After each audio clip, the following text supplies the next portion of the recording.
you doing? Yes, summer of '76 I was living in Margate in a road called Wharfdale Road.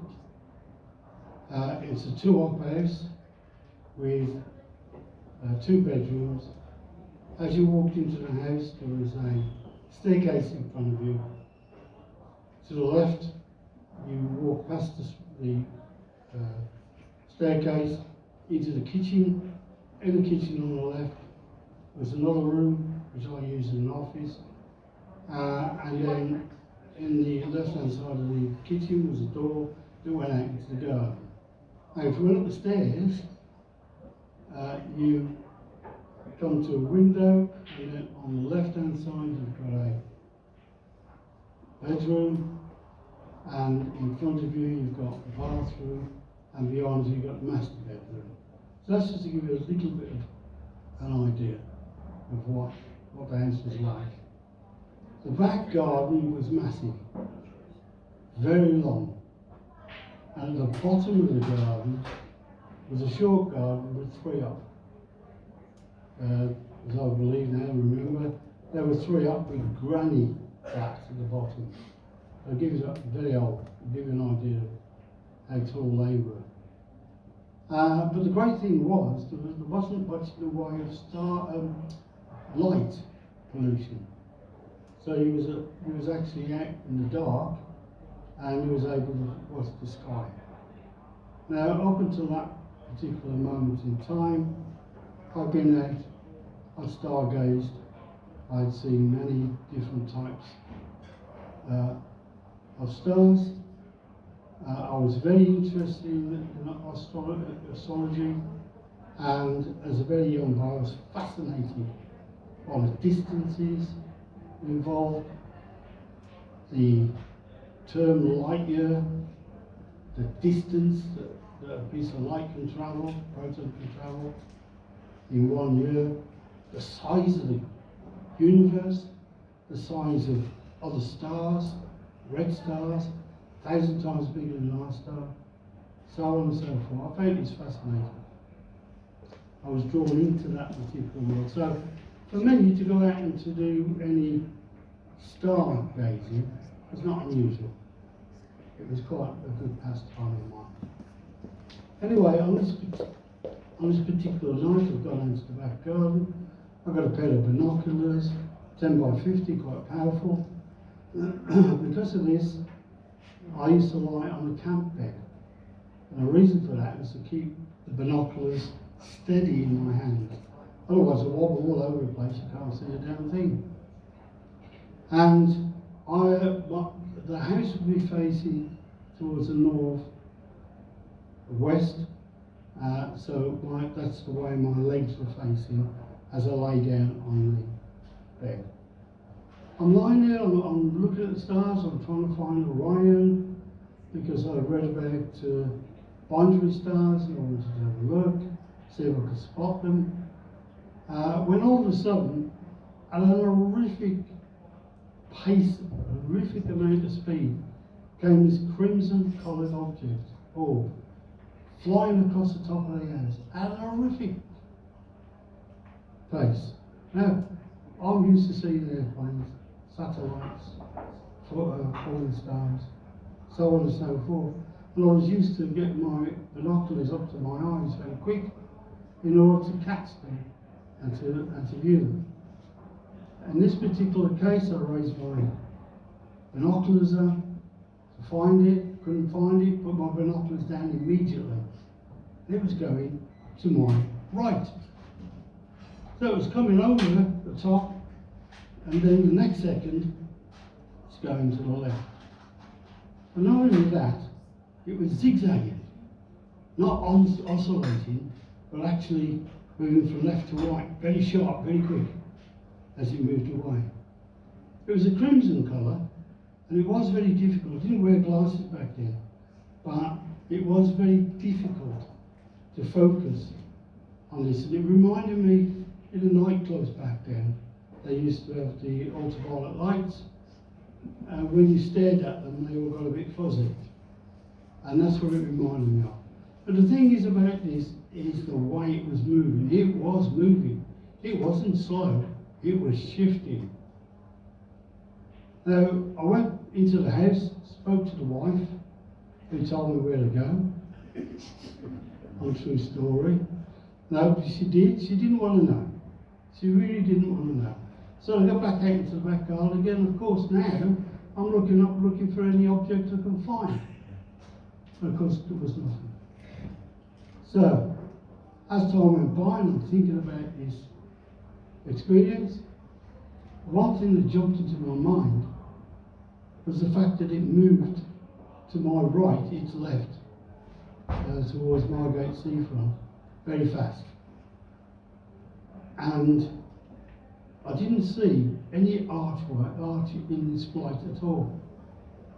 So thinking about it, and everybody talks, all researchers talk about this tic-tac, for example, that flew down to the sea level and then shot off left or right at super speed, boom.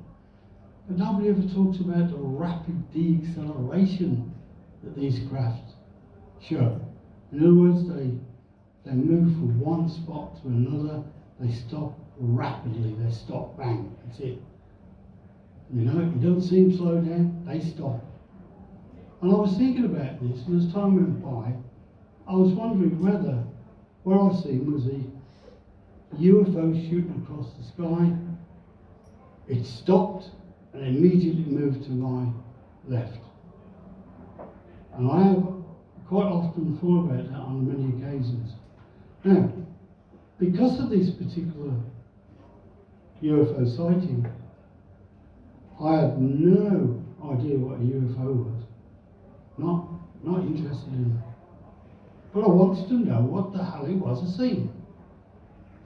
You know, I was a young man, I was just getting my career going, doing martial arts, people knew me, and I wanted to know, you know, I can tell somebody, oh, I seen a government craft moving through the sky the other day. Not, I seen a UFO. So I wanted to know what it was. So I joined moving. Back then it was run by Jenny Randalls. I went there, they couldn't tell me. They couldn't tell me what it was I seen. Anyway, this went on to about 79, when I got an opportunity to go to London to a UFO conference, where Dr. Hynek was a speaker. So I went to this conference, and I got the opportunity to speak to Dr. Hynek. But I'm sorry I don't look at anybody over there, but I can't move my neck. So I'll just look as best as I can. So I got a chance to speak to him. So I just leveled the question straight at him. I knew he was a professor, physics professor, very well known in the astronomy world. I'd never heard of him before this, even though I was involved in that. But I asked him if he knew if there was anything that flew through the sky that zigzagged. Not undulated, but zigzagged. In other words, to the right, to the left, to the right, to the left, to the right, to the left. Bang, bang, bang, bang. His answer was quite straightforward. Because I'm very sorry, but I don't know of anything in science that can explain what it was you see. Now I have to say I was disappointed with this. I was expecting to get an answer, but I didn't get one. So what did this do? It put me on the path that I was going to go, which was to investigate UFOs. I started doing some research, going out to see people, started to do that, managed to get some of the reports in some of the well-known magazines back then, Flying Saucer Review, for example, and carried on with that until I got to the point where I thought I wasn't getting anywhere with my own life, which is to build my career in the martial arts. And to look after my family, as every man has to do when he's got children. 2 girls and 1 boy at that point. So that was really the extent of that particular, that was the start of my journey. I didn't realise where it was going to go. I had no idea at all that I'd be sitting here tonight talking to you, not only about this, but about other experiences as well. I never expected them to happen. I never expected the first one. Then what about the second one, and so on and so forth. So I was shocked, very much so. And I really had to get down to thinking about what was going on in my life.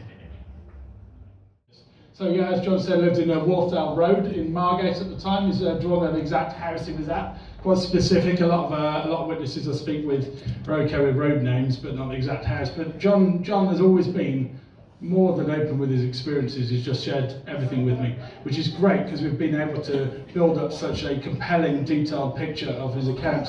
There's the mark of the road there. I don't know if any of you know Margate well. I don't think I've ever been down to Margate. There's John's drawing of the object as it came in, mapping the flight path for it. So yeah, as I said, he was stargazing in the back garden. He saw this flash of light to the northeast. That was his first indicator that there was something there in the sky. And then he clocks eyes on this dull crimson coloured orb. So obviously UFOs are seen. There are all sorts of different colours. I've dealt with many cases over the years where similar objects have been seen and reported. So it was estimated to be 400 to 500 foot up at the time. So we're not talking about something in the upper reaches of the atmosphere. We're talking about something about the same sort of height as a helicopter might fly at. And John estimated it was between 10 to 15 feet across, based on its appearance at the supposed height it was at. Now obviously it's quite hard to judge height, especially after dark with an open sky, so it may have been further and larger than that. There was this right angle turn to the northwest. It was sudden, a direct right angle turn, which is something we see a lot of the time in the UFO world. Many cases on record where they're performing these incredible manoeuvres where they can just perform right angle turns, stop on a dime, shoot straight upwards, this sort of thing. The manoeuvring capabilities of these objects is something I will often look out for when investigating a case, especially when it's more distant. Then there's this incredible zigzagging manoeuvres. Again, there are other cases on record where the objects have performed this. We don't really know why it may have performed those zigzag manoeuvres. I was actually speaking about this with John the other day, and there's numerous possibilities for that. You know, maybe it was performing some kind of scan of the nearby area. Maybe it was trying to avoid radar, or maybe it was just trying to get itself seen by John. Maybe look at me, and it was doing this just to kind of display itself and make out, look, I'm something special is going on here. But yeah, what could it have been? Well, in UFO investigation, it's all about a matter of deduction. It always is with any case. Whether you're dealing with a full-blown close encounter or something more distant like this, you have to look into mundane explanations always. You have to remain grounded with the subject, and that's the only way that you're treated with any kind of form of seriousness in the, by the wider UFO community, and also by people who are more sceptical towards the subject. So I will always look into all possibilities for things. So what we've got here, was it an aircraft, a normal aeroplane? Well, planes cannot suddenly change direction immediately like that. They perform slow arcs. The object was moving far too fast to be an aircraft, although of course military jets can fly at that speed, but they certainly don't appear as a crimson orb. You would expect to see some other navigation lights, and you would certainly also expect to hear the sound of an aircraft, especially at 400 to 500 foot up, if indeed it was at that height. Helicopters, again, move far too slowly for that, so they can perform kind of manoeuvres that are somewhat similar to that, but absolutely nothing like that speed. And again, you'd expect to see strobes, so I don't think it was an aircraft. Was it a satellite? Absolutely not. There's all sorts of things wrong with that. The colour, satellites can only move on a straight course, so as soon as it performed the right angle turn, it wasn't a satellite. Same largely applies for a meteorite. Meteorites tend to come in at a sort of descending angle. Have usually got a trail out of the back of them. They're not always. They can appear crimson coloured, It's absolutely true. And meteorites do move very, very fast, like the object that John saw. But they go straight or on a descending arc across the sky. They do not perform zigzag turns. Definitely not a meteorite. Was it a sky lantern? Well, sky lanterns have been the bane of my life. Actually, they're less of the bane of my life in recent years, because the government kind of outlawed them due to fire hazards. But before, and if you go back looking into historical cases on the BFOG website, you'll find all sorts of groupings of orange orbs reported. And I'm not saying that every orange orb seen in the sky is a lantern, absolutely not. But I'm saying that a lot of them probably are. I don't think it was a sky lantern, moving far too fast, and even sky lanterns tend to be more sort of amber coloured rather than sort of dark crimson. There's glowing between sort of anywhere yellow to sort of fiery amber. So I don't think it was that, moving far too fast. Even being buffered by the wind, it would not have made those sort of manoeuvres. Was it a bird reflecting light? This is an interesting one. So, birds can sometimes reflect either the setting sun or ground lights from the ground. It sounds ridiculous, but they can. And some UFO cases on record are of fast-moving orange orbs of light performing sort of darting manoeuvres in the sky. Yeah, but birds do not move in angular, right-angled turns. And when they zigzag, which they, as you know, birds can sort of sweep across the sky like this, but it's more like sharp turns rather than an actual zigzag. This seems far too controlled for it to have been a bird, and again, I think the speed it was moving at probably not right for that. Was it a laser display? So sometimes you can get nightclubs or other events that are going on in an area, and they'll project laser lights up into the sky that get caught on the base of cloud layers. And I've had some UFO cases in where that's been clearly the explanation. I do not believe it was this. First of all, John knew Margate well and knew that there were no kind of nightclubs or anything, and asked him this when we were doing the investigation. There were no sort of nightclubs or anywhere where that could have come from. You would also expect to see that on regular occasions if there was something set up shooting lights, or indeed a music festival nearby, and there wasn't at the time. And it's the wrong colour. Laser lights are usually like bright green or white. Was it an earth light? Naturally occurring balls of energy. They usually occur over swampland. They drift very slowly and usually only appear for short periods of time. With ball lightning specifically, and it hasn't been, mainstream science does not yet accept the reality of them, but they've been seen enough to be warranted by many people as a real occurrence. In actual fact, I remember my aunt many years ago talking about ball lightning, and she said that one of her neighbours, ball lightning in a storm had drifted in through a window and gone towards a plug socket in the wall and blown up the plug. But yeah, it was not stormy weather, and they're sort of bright white or blue-white colour. So definitely an earth light, or indeed the ball lightning. Was it an RC model, a radio-controlled model that somebody had and were flying? Again, far too fast, the turns too sharp, and a remote-controlled aircraft or helicopter cannot perform those sort of manoeuvres at that sort of speed. I'll tell you something they can do though. Drones can, can't they? Here's the problem. This happened decades ago. This happened way, way before drones were commercially available, and I highly doubt that even back then the military were actively flying them around over Margate. It doesn't seem right. So even though drones can perform sudden turns like that and are responsible for some modern day UFO sightings, this happened so long ago, I do not believe that a drone would have been responsible. So what are you left with? You've looked into all those things, and we've actively kind of sort of dismiss them, I would say, to a decent level. What you're left with is this. It's a genuine sighting of some kind of advanced and intelligently controlled craft. Are we saying it's alien? Absolutely not. John didn't see the occupants. I didn't see the occupants. In actual fact, John mentioned that he thought at the time maybe it was some sort of top secret military thing. What we're saying is it's an intelligently controlled object of some kind performing advanced manoeuvres.